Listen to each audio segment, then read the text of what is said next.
Salamat po sa ating lahat mga kapatid. At ako naman po magbabahagi sa inyo. So, ito ay mensahe hindi lamang sa mga tagapakinig, kundi para rin sa akin. Tanong ko po sa inyo, sino sa atin dito ang may cellphone? Lahat. Tanan, no? Lahat may cellphone. So, kung meron tayong cellphone, ibig sabihin, sa cellphone natin, meron tayong social media. Tama? But, are we taking advantage of using social media in our mission as Christian here on earth? Or the social media is the one who is pushing away ourselves to Christ? Napapalapit kaya tayo ng paggamit natin ng social media sa ating Panginoon o tayo ay napapalayo? So, inanyayahan ko po ang lahat sa isang maikling panalangin bago po tayo magsimula. Tayo manalangin. Nakila namin naman na tanganan niyo po na sa mga langit. Maraming salamat po sa araw ng Sabat nito na muli kami makapagpahinga at makapag-aral ng inyong mga salita. Nawa ang inyong banal na Espiritu ang siyang manguna sa bawat isa sa amin. Buksan niyo po naman ang inyong puso at isipan upang matanggap namin ang mensahe ng bukal sa aming mga puso. Matuwaan niyo naman kami sa aming kanan sa pangalan po ni Jesus. Amen. So the title of our study this morning is Strolling Away Our Peculiarity. So, bakit ito po yung napili kong topic? O bakit ito yung ginawa kong topic? Dahil napapansin ko hindi lamang sa karamihan, hindi pati sa aking sarili. Yung grabe yung oras at panahon na nagagamit ko sa social media, sa pagsiselfie, sa paggamit ng mga gadget. At hindi natin namamalayan na unti-unti pala tayong nawawala, naliligaw ng landas. So, para sa ating e-text, ito ay mababasa natin sa 1 Peter 2 verse 9. But ye are a chosen generation, a royal priesthood, an holy nation, a peculiar people, that ye should show forth the praises of Him who hath called you out of darkness into His marvelous light. Ngayon, tayo po ay pinili ng Diyos. Hindi tayo, we are not just random. Tayo ay pinili. We are called. Tinawagan po tayo at kinakailangan na sa pagtawag sa atin ng Diyos, dapat po tayo maging peculiar people. So dapat naiiba tayo sa mga tao na nakapaligid sa atin o sa mga tao na nandirito sa sanlibutan na hindi pa nakakaalam sa katotohanan. At ano po ang ating gawain? We need to show forth. Kailangan ipakita natin yung praises, yung papuri natin sa ating tagapagligtas na siyang nag-alis sa atin sa kadiliman at nagdala sa atin sa liwanag. Now, in 21 letters in manuscript, 1906, paragraph 4, it says here that the Lord requires separation from the world. God has a peculiar people. Our characters are to be in conformity with the character of Christ. The Word of God is to be our study. And we are to be dominated as God's peculiar people. Now, God requires us to separate to the world. But how are we going to separate ourselves to the world if we are conforming to their doing? Kung tayo ay katulad lang din naman yung ginagawa natin sa mga ginagawa ng mga tao dito sa sanlibutan, sineseparate po ba natin yung ating mga sarili o nakikisali tayo sa kanila? This is just a question to all of us. Tayo po ay tinawag. Ibig sabihin, tayo ay espesyal. Tayo ay dapat na naiiba sa ginagawa ng sanlibutan dahil tayo ay pinili ng Diyos. Ngayon, dapat po na ang ating mga karakter, ang ating kaugalingon ay maging katulad ng karakter ng ating Panginoong Kristo. Because sabi nga dito, we need to conform our characters to the character of Christ.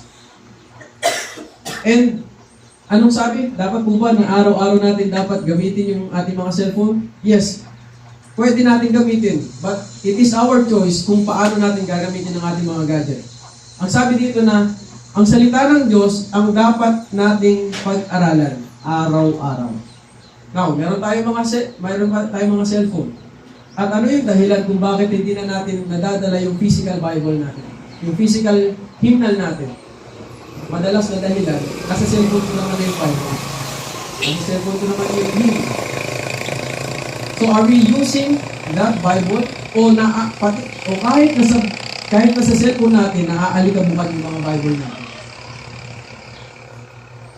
So we need to study the Word of God. And kailangan na makilala tayo ng sanlibutan bilang naiiba sa kanila. So, how many of us have checked our phones today before prayer? Ilan nga ba sa atin ang binuksan muna o chinek muna ang ating mga cellphone bago pumunta sa simbahan, bago mag-worship, bago manalangin? O ilan sa atin dito, ang pagdilat pa lang ng ating mga mata sa araw na ito, chinek muna natin yung cellphone natin para sa notification. So, makikita natin dito kung gaano kalaki yung influensya. Kasi tayo na mismo yung makakasagot sa tanong na ito. Hindi po natin kailangan na marinig yung sagot ng bawat isa sa atin dahil tayo mismo sa ating mga sarili, malalaman na natin yung kasagutan sa tanong na ito. At makikita natin kung gaano kalaki yung influensya ng digital world sa atin bilang mga Kristiyano.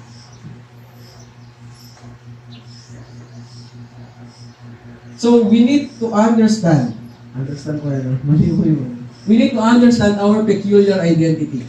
Kailangan nating maunawaan kung bakit ba tayo naiiba. So, sabi po sa mga binasa natin kanina, tayo ay pinili ng Diyos bilang kanyang mga tao.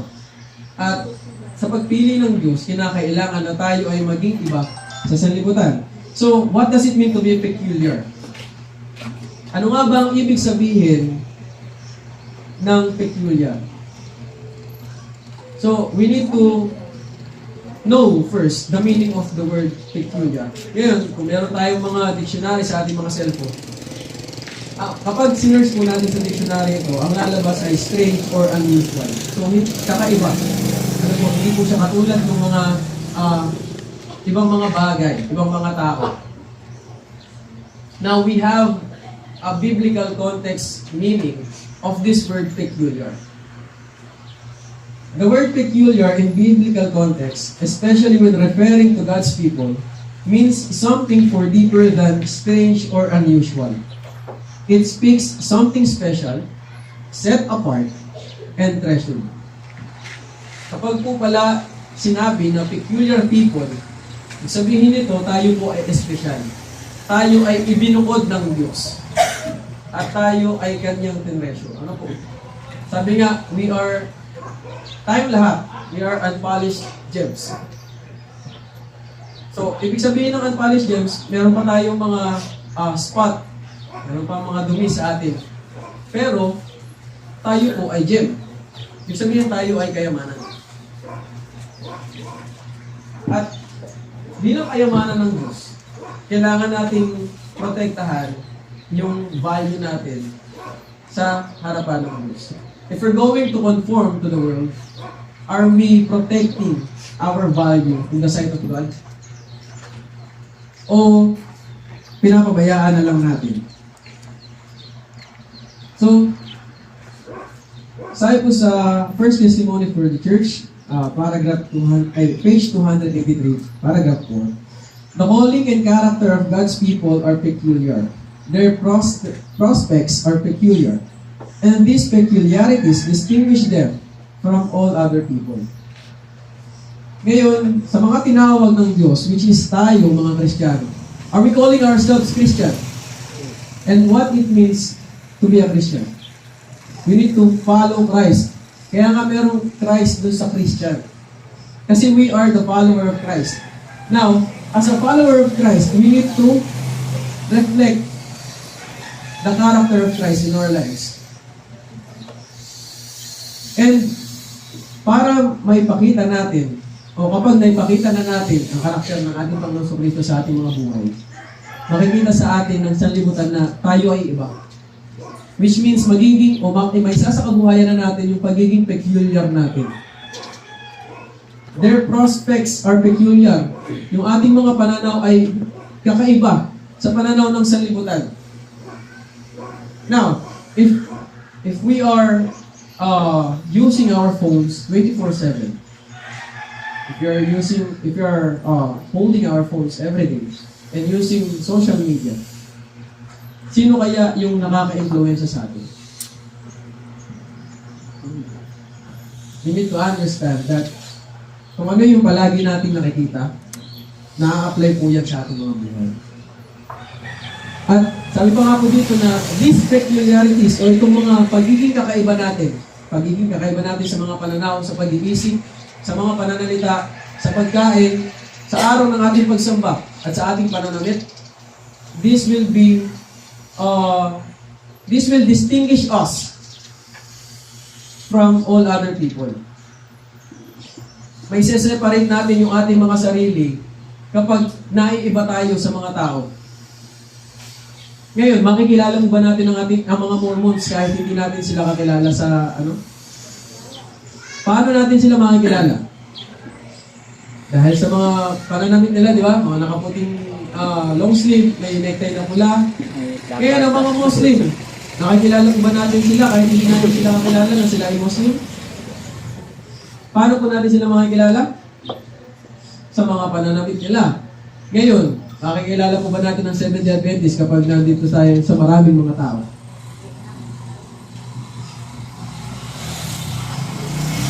Wala po, di ba? Ibig sabihin, hindi pa tayo nadidistinguish ng sanlibutan na, ay ito, Seventh-day Adventist to. Bakit kaya? Ibig sabihin po nito, kaisa pa tayo ng sanlibutan. Are we doing in our lives, or are we reflecting sa mga counsel na binigay sa atin? Are we just convinced and not converted? Kasi kung tayo ay converted, maghihid po tayo sa counsel about sa health reformation, dress reformation, character reformation, doctrine reformation, at Sabbath reformation.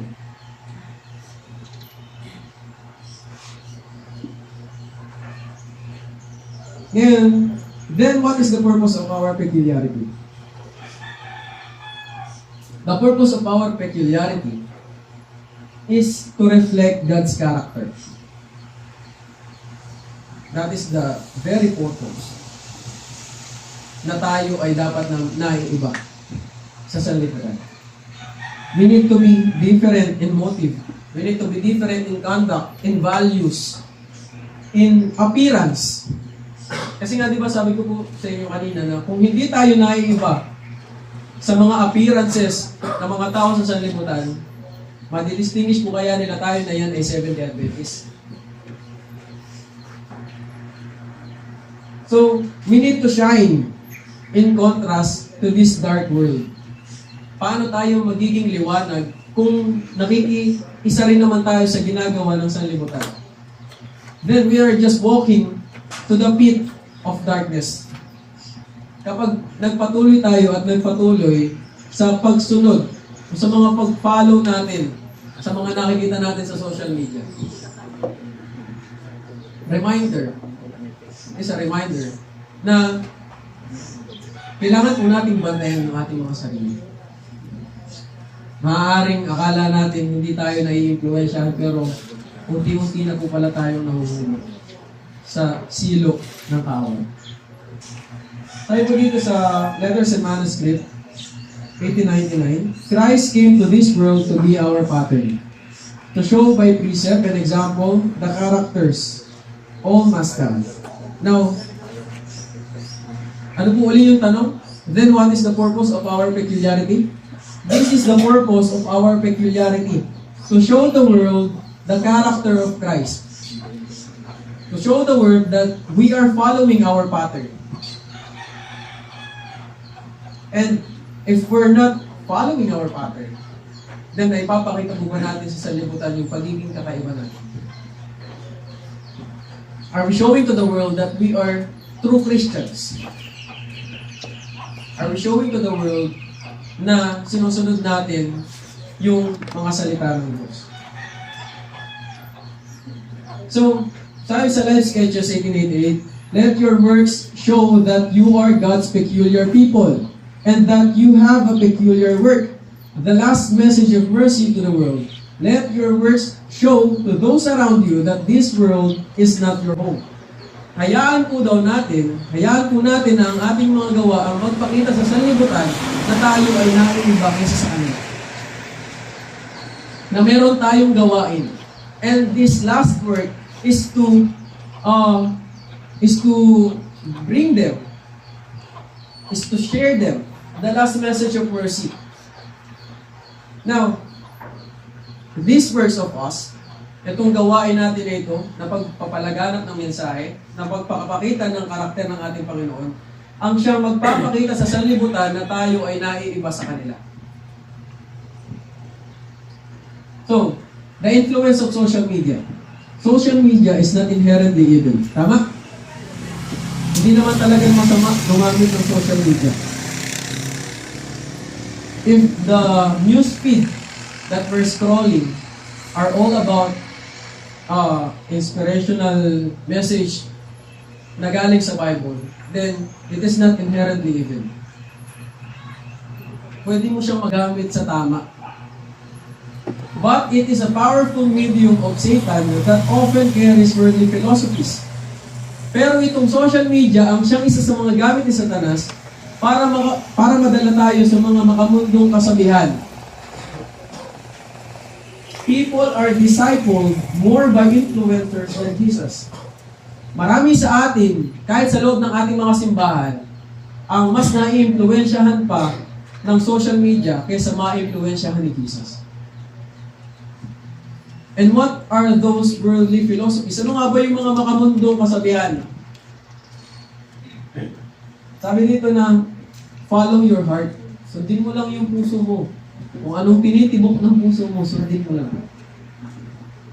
Pero anong sabi sa Bible? Sabi sa Jeremiah 17 verse 9, na our heart or the heart is deceitful. Mapandaya po ang ating mga puso. So kung susundin natin ang ating mga puso, ito po ba ay kalinya sa sinasabi sa Bible? Hindi. Diba? Kasi kung susundin natin ang ating mga puso, mapupuno tayo ng emosyon. At ang emosyon, ang siyang nag-enshroud, nagka-cloud sa ating principle. Kung pinaunahan tayo ng emosyon, nawawala po unti-unti yung pagtayo natin sa tunay na prinsipyo. Ano pa po? You only live once. Sabi ka lang mabubuhay dito sa mundo. Gawin mo na kung anong gusto mo. Lahat na nakapagpapasaya sa iyo, gawin mo. Basta wala kang inaapakang tao. Now, that is the true philosophy of this world, right? Basta wala kang inaapakang tao, gawin mo lang. Pero ano po sabi ng Bible sa atin? Sabi ng Bible, sabi po sa Ecclesiastes 12 verse 13, fear God and keep His commandments. Tayo daw po ay matakot sa Diyos at i-keep natin ang kanyang mga kautusan. Now, kung ginagawa natin ang ating mga sariling kagustuhan, nagte-take heed po ba tayo sa sinasabi sa Ecclesiastes? Nasundin natin ang sinasabi ng Diyos at sunod din ang kanyang mga kautusan. So, hindi po natin yung nagagawa dahil nga sinusunod lang natin yung sarili natin gusto. Wala naman ako inaapakang tao, kaya okay lang itong ginagawa. Meron pa pong isa. Be your own truth. Kung ano yung alam mong tama, gawin mo lang. Pero sabi sa John 14 verse 6 na Jesus is the truth. Ang ating Panginoong Jesus lamang ang katotohanan. At kung ilalagay natin sa ating mga sarili, yung pag-judge kung ano yung tama, tinatanggal na natin sa ating Panginoon Jesus ang katotohanan. So, in Colossians 2 verse 8, pero ito po, meron po muna isang katanungan. What is being shaped sa ating buhay? Our minds or our mission? Ano nga ba yung nahuhulma sa paggamit natin ng gadget, sa paggamit natin ng social media? Nahuhulma ba nito yung ating isip o yung ating mission? Kasi sa social media, pwede natin gawin yung mission natin eh. Di ba? And preach this word, this gospel to all nation, kindred, tongue, and people, na mas mabilis pa kaysa sa pagpapakalat ng proyekto. Pero hindi po natin dapat sa walang bahala yung pagbibigay ng mga proyekto. Sinasabi ko lamang po na mas pagkalat ng mga post. So sabi din sa Colossians 2 verse 8, beware lest any man spoil you through philosophy and vain deceit, after the tradition of men, after the rudiments of the world, and not after Christ. Mga bantay raw po tayo, na baka tayo ay unti-unti na nadadala sa mga tao na ating pinapalo sa social media, sa kanilang mga philosophy, sa kanilang mga habits, sa salita na ginagamit nila. Magbantay tayo na baka unti-unti na tayo nawawala at naliligaw sa tamang landas sa dapat natin ilalakad. In Letters and Manuscript, 1887, the Lord is working to save and Satan is working to destroy. Ito ang dapat nating tandaan. Ang ating Panginoon na pinaglilingkuran ay gumagawang mabuti para tayo ay iligtas. At ang kaaway naman ay patuloy din gumagawa upang tayo ay mapasama sa mga mapapahamak kasama niya. The corruption that is in the world, all the unholy influences on every side are ever working on us to sink us to their low level. Satan would have our minds drawn away from the mighty helper. Ngayon, napakalaki yung korupsyon sa sanlibutan. Hindi lamang korupsyon sa gobyerno, ano po. Yung korupsyon na dala-dala ni Satanas gamit ang ating mga gadget. Hindi lamang sa social media. Meron din tayong tinatawag ng mga online games. At madalas itong online games na ito, ang mas malaki yung kinakain ng oras sa atin. Kasi habang naglalaro tayo, di naman natin namamalayan yung oras na nagugubil natin. Diba? Magugulat na nga lang tayo, makadalawang laro lang tayo, uy, anong oras na pala nakalipas. Di pa nakakain, di pa nakapagsaing, wala pang ulam. So ito yung mga influence na ginagamit ni Satanas para tayo ay unti-unting makasama sa paglubog nila. Yeah? They are ever working on us to sink us with them. At sabi dito na si Satanas ay talagang nagtatrabaho para maialis yung ating pag-iisip sa ating dakilang tagapagligtas. So, are we conformed or transformed? Tayo ba ay nakikiisa sa sanlibutan o tayo ay dapat na nababago? So, sabi sa Romans 12 verse 2, and be not conformed to this world, but be ye transformed by the renewing of your mind, that ye may prove what is that good and acceptable and perfect will of God. Huwag po tayong makiisa dito sa sanlibutan, sabi sa sulat ni Paul. Pagkos tayo ay dapat na mabago sa pamamagitan ng pagkakaroon natin ng panibagong pag-iisip at mapatunayan natin sa ating mga sarili kung ano ang tama, kung ano ang katanggap-tanggap, at kung ano ang sakdal na kalooban ng Diyos. Sapagkat kung hindi po natin hahayaan ang banal na Espiritu ng Diyos na mag-dwell sa ating pag-iisip upang magkaroon tayo ng panibagong pag-iisip, ay hindi po tayo magkakaroon o hindi natin mag-discern kung ano ba talaga yung tama, kung ano yung mabuti, at kung ano yung katanggap-tanggap para sa Diyos. So, social media creates pressure to conform to. Ano-ano yung mga pressure na ito? So tayo ay may mga Facebook, right? So yung mga Facebook friends natin, for sure, yung iba kababata, yung iba classmate, yung iba naging kaibigan natin, at makikita natin yung kanilang mga posts na successful na sila, sila ay nagtatrabaho, nag-aaral sila sa ganitong klase ng school, at this creates peer pressure. Kakaroon tayo ng pressure na, ay, klase ko dati, mayaman na, tapos ako nandito pa rin, nagtrabaho, nakikitira lang sa magulang. Pero, kailangan po nating palaging tumingin sa bright side, sa brighter side. Kasi kung magpapalamon tayo doon sa mga pressure na nakikita natin sa social media, tayo po ay unti-unti malulubog. At yan pumapasok minsan yung depression.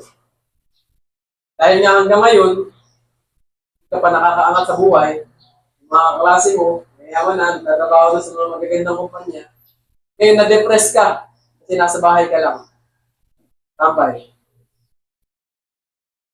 Pero kung tayo po ay magpapagamit sa gawain ng Diyos, para saan pa ang tinatawag na depression? Kung meron tayong tagapagligtas na kahit na pwedeng tumulong sa atin. If we're going to put our faith to our Savior, then what is depression? Alam po ba natin na ang depression ay ang kinauuwian niyan ay selfishness. Kasi nakatingin tayo sa sarili natin eh. Ganito, may ganyan na, ganito, mayaman na, pero ako. Pag palagi tayo nakatingin sa ating sarili, at ikukumpara natin yung ating sarili sa mga tao na nakikita natin, malulungkot po talaga tayo. Kasi kinukumpara natin yung sarili natin. Pero kung ikukumpara natin ang ating sarili sa ating Panginoon, kaano tayo ka-bless? So, is what I consume every day in social media pushing me closer to Christ or away from Him? Lahat kaya ng nai-scroll ko sa social media, yung newsfeed na nakikita ko, yung mga reels na napapanood ko, ito kaya ay nagpapalapit sa akin, sa ating Panginoon sa Kristo, o ito yung naglalayo sa atin, lalo sa Kanya. Kaya tinatawag tayo ng Panginoon. Tinatawag tayo ng Panginoon sa pagbabago. Kailangan natin magbago. And how are we going to transform? By renewing our mind. How to renew our mind? To renew our mind, we need to feed it with the Word of God.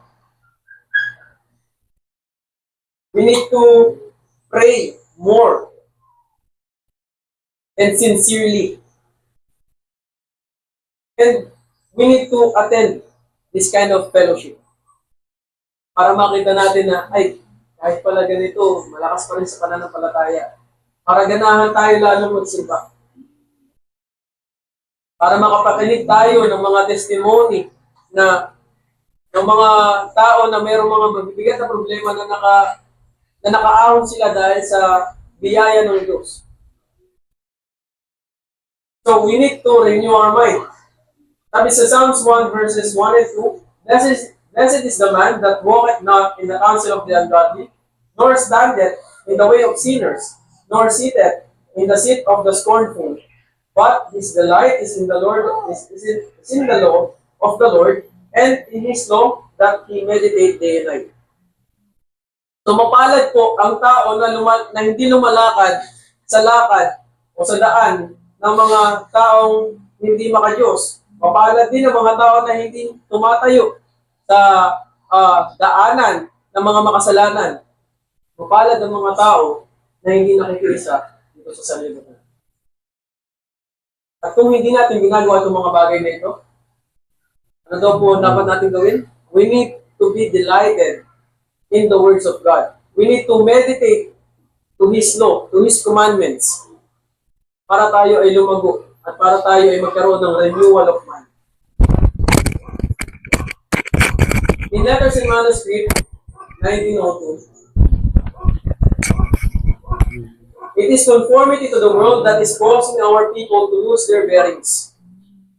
Ang isang sanhi po ng pagkaroon natin ng panghihina sa ating pananampalataya ay ang pakikiisa natin sa sanlibutan.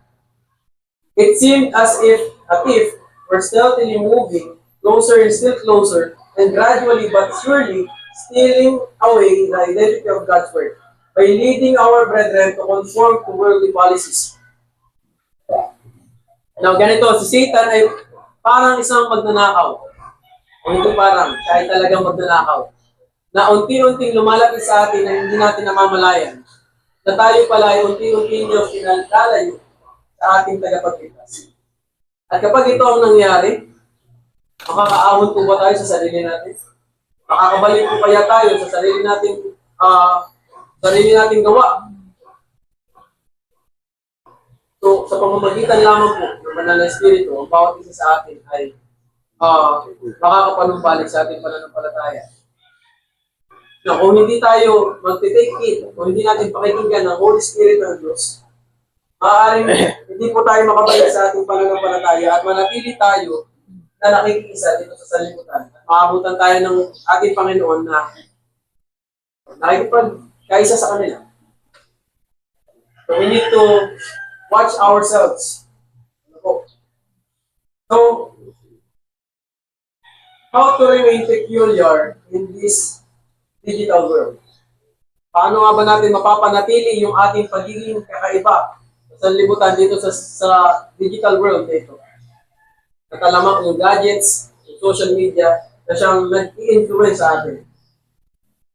Tayo po sa 1 Thessalonians 5, verse 21, prove all things, hold fast that which is good. Now, not everything inspirational in the social media is right. Not everything inspirational that we can see in the post ay kaisa sa biblical context. Why not test it sa Bible?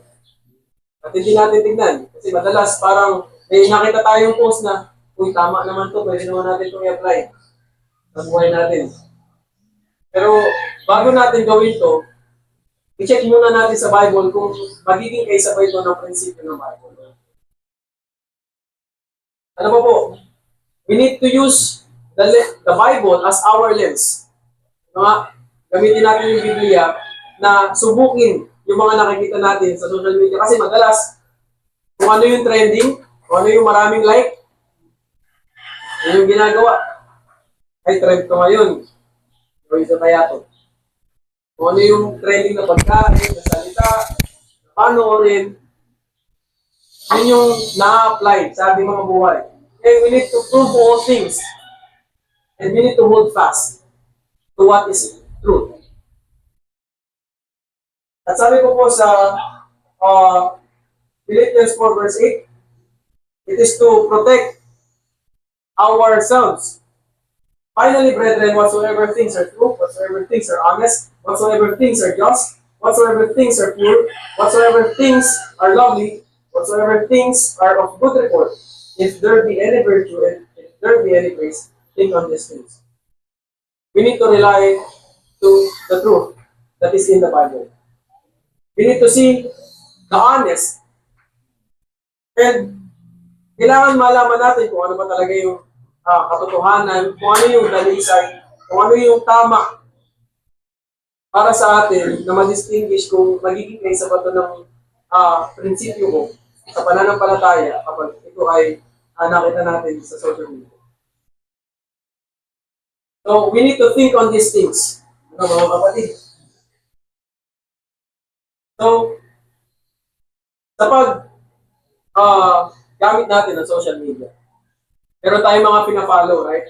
Mga content creator, mga sikat na mga artista, o kung sino man na pina-follow natin, for sure meron tayong pina-follow araw-araw na Nakikita natin yung kanilang mga posts, kanilang mga videos, and di natin nakikita na unti-unti pala tayo nilang na-influence. At sabi sa Review and Herald, by beholding, we become changed. Ano ibig sabihin nito? Sa araw-araw nating pagtingin sa kanilang mga posts, sa araw-araw nating pakikinig, sa kanilang mga sinasabi sa video, o kung nakikinig tayo sa podcast, unti-unti po natin itong nakukuha, yung ugali at karakter na meron sila. But why not behold Christ so that we become changed into His character? Why not use the social media as a medium to do our mission? So we need to set boundaries. How to set boundaries? Bakit hindi tayo maglagay ng oras sa ating mga sarili na sa ganitong oras na ako sa social media? We need to challenge ourselves. Kasi araw-araw, maya natin makakusin. And if we're not going to challenge ourselves, then what are we going to do? Kung palagi tayong nakahawak lang sa cellphone, kahit sa cellphone natin meron Bible, pero pati sa cellphone, nakakalimutan yung Bible. We need to set boundaries, mga kapatid. Mga kapwa ko kabataan. Dahil alam ko na tayo yung sentro ng gamit na ito. Meron po ba kayo mga nakita sa social media na meron isang bata na nagka-tablet at nung pinawalan na ng magulang ay nagtantrum? Ito po yung tinatawag ng mga iPad Kid. Ito po, na dahil nga hindi sila mabantayan ng kanilang mga magulang, yung pang pacify nila, kanilang mga anak, ay ang pagbibigay ng mga gadget. At kapag lumaki na itong mga batang ito, nakita naman po sa social media post na parang hindi na sila mabubuhay na walang mga gadget na hawak. So, we need to set boundaries. And we are called to influence, not be influenced. Tayo po ay tinawagan ng Diyos para mag-impluensya sa mga tao dito sa sanlibutan at hindi tayo yung ma-impluensyahan ng sanlibutan. Pero parang baliktad yung nangyayari. Parang tayo yung na-influensyahan imbis na tayo yung maka-influensya sa kanila. In Matthew 5, verses 14 to 16, we need to understand and we need to remember this, that we are the light of the world. We are the light of this world. A city that is set on an hill cannot be hid. Neither do men light a candle and put it under a bushel, but on a candlestick, and it giveth light unto all that are in the house. Let your light so shine before men, that they may see your good works, and glorify your Father which is in heaven. And tayo po ang liwanag dito sa sanlibutan. Dapat po natin itong tandaan. At hindi dapat tayo yung makasama sa kadiliman. Tayo dapat yung magdadala ng liwanag dito sa madilim na sanlibutan. At ano pa po, bilang tayo yung liwanag na sinasabi dito, then we need to let our light so shine in this world. Baka minsan nahihiya tayo na ayoko na lang sumama dyan kasi baka hindi nila maintindihan na bawal akong kumain dito. Bawal akong gumala sa Sabado. Minsan, umiiwas tayo sa mga kaibigan natin kasi natatakot tayong sabihan na ang ate mo naman, pwede naman kainin lahat, sabi sa Bible. Ano ang sasagot natin sa ating mga kaibigan kapag sinabihan tayo ng gano'n? Pwede naman kainin lahat dahil sinabi naman sa Bible na pwede kang kumain lahat. How are we going to answer those questions if we are not reading the Bible? If we are not meditating to the words of God? Now, we need to let our light, to shine to those people. And we need to glorify the Father, which is in heaven.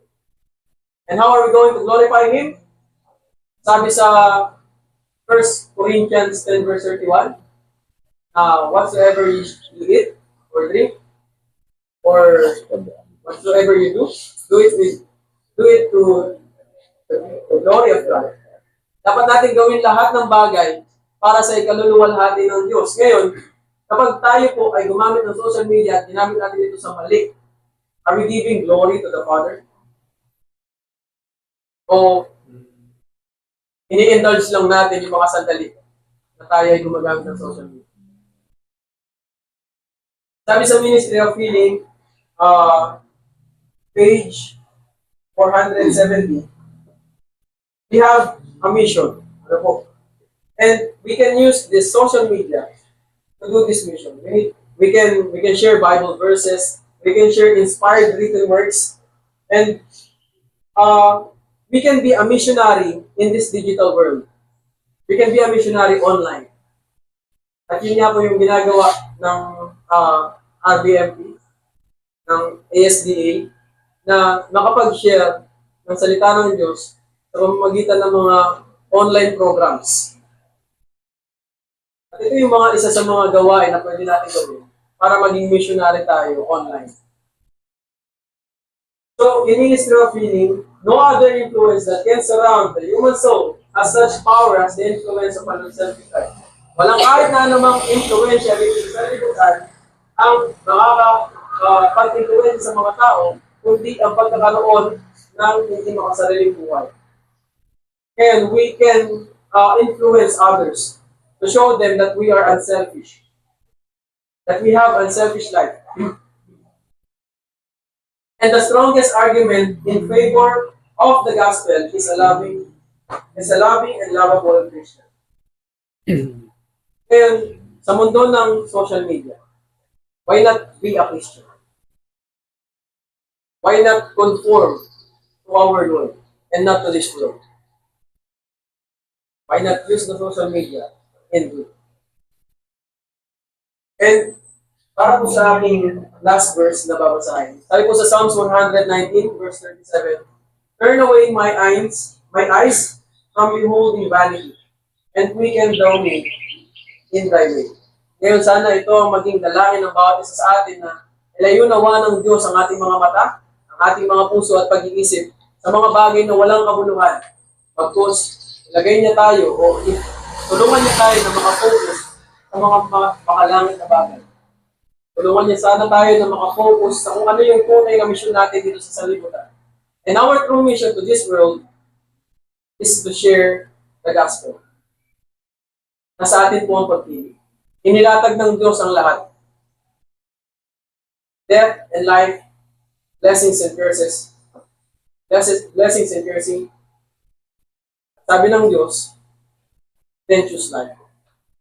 We can choose to be peculiar. So magandang umaga po sa ating lahat at sa